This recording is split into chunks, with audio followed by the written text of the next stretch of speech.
ایک نصیحت۔ ایک دفعہ دو بھائی صحرا میں سفر کر رہے تھے۔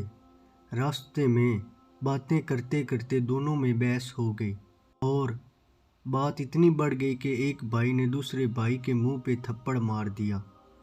تھپڑ کھانے والا بھائی بہت دکھی ہوا مگر کچھ بولے بغیر اس نے ریت پر لکھا، آج میرے بھائی نے میرے منہ پہ تھپڑ مارا۔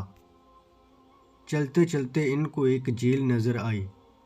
دونوں نے نہانے کا ارادہ کیا۔ جس بھائی کو تھپڑ پڑا تھا وہ جھیل کے بیچ دلدل حصے میں پھنس گیا مگر جس بھائی نے تھپڑ مارا تھا اس نے اسے بچا لیا۔ تب بچانے والے بھائی نے باہر نکل کر پتھر پر یہ کنیندہ کیا، آج میرے سب سے اچھے بھائی نے میری جان بچا لی۔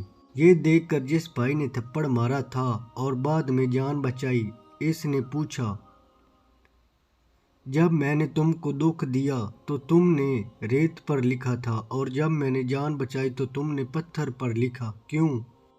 پہلے بھائی نے جواب دیا، جب آپ کو کوئی دکھی کرے یا تکلیف دے تو ہمیشہ اس کی بات ریت پر لکھو تاکہ درگزر ہو اسے مٹا دیں، لیکن جب بھی کوئی آپ کے ساتھ بھلائی کرے تو ہمیشہ اس کی اچھائی پتھر پہ نقش کرو تاکہ کوئی بھی اسے مٹا نہ سکے۔